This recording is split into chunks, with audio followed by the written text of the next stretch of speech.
What's up, everybody? Evan Cook here, back at it with another video. Today, we got quite the topic, and I can't wait to get into it with you guys. But before we start the video, I just want to remind you guys to smash that subscribe button, leave a like and a comment, and hit that bell button if you want to be notified of when I post. Now, today, we're going to be looking at the monopolization of ski resorts by the companies Vail and Alterra. Let's get into it. First, and most importantly, why does this matter? This matters because skiing is not something that should be getting monetized to this extent. Vail Resorts and their effective monopoly on the ski resort has caused many negative impacts on skiers nationwide. We will discuss these impacts later on in the video. First, let's get into the questions I'm sure a lot of you are asking. What is a Vail? Or what is an Alterra? Well, listener, I can answer that for you right now. Vail Resorts and Alterra Mountain Company are companies that own and monopolize most of the ski resorts in the U.S., with Vail being the main culprit as they own over 40 resorts in the U.S. alone. But where did it all start? Vail Resorts was originally just Vail Resort, opening in 1962 with just one gondola and two chairlifts. There were only 9 runs, and tickets were only $5. The resort continued to grow, opening more runs, gondolas, lifts, and eventually bowls. In 1997, it was decided that Vail Resort would become Vail Resorts with the purchase of Keystone and Breckenridge.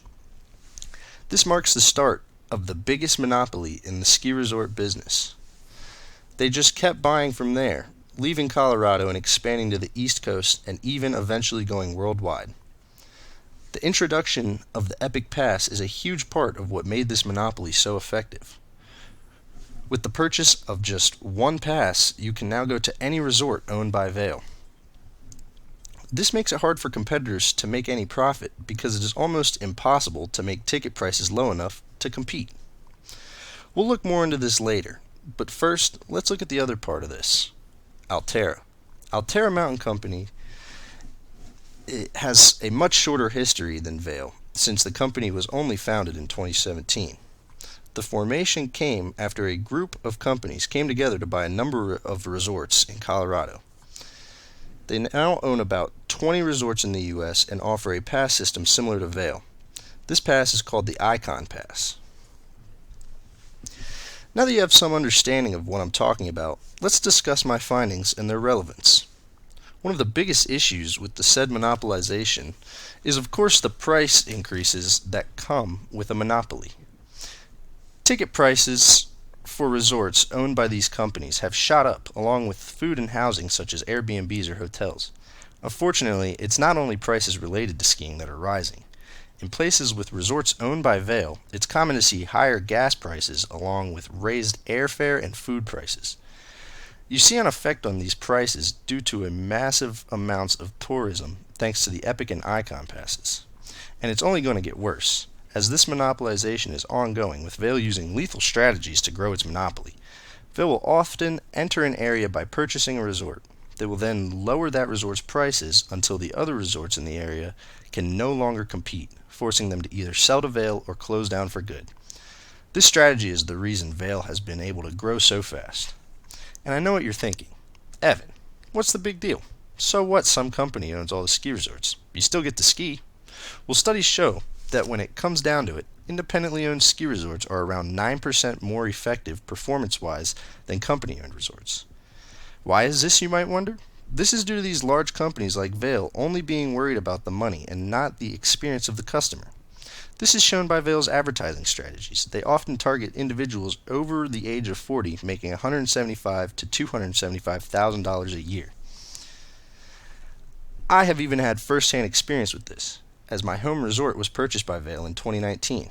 This purchase came after Vail had bought 2 other resorts in the area, causing Round Top, my local resort, to struggle. The year after being bought, they made so many changes to the resort. They practically took away all of its rails and jumps, which is what brought a lot of younger people to the mountain. They also took away the night pass, which was a cheaper alternative to a season pass that allowed you to ski after 5 p.m. Even my work was affected, where in the rental shop, it was more about getting people in and out instead of trying to be more personable. These changes caused Round Top to feel more commercial and less fun. You stop seeing people in the parking lot having cookouts and people just hanging out in the lodge. So what can we do to stop this? Well, unfortunately, I don't think there's much to do, as no matter what, Vail will probably just keep buying resorts. All we can do is hope that younger generations get more into skiing, so Vail realizes that people who don't make $275,000 a year also like to ski, hopefully causing them to lower prices. In conclusion, Vail and Altera have set up a monopoly on the ski resort industry, causing higher prices on and off the mountain. Hopefully they soon realize that they should be prioritizing fun instead of monetary gain. Well guys, that's the end of the video for today. I hope you enjoyed, and if you did, be sure to leave a like, and I'll see you guys in the next one.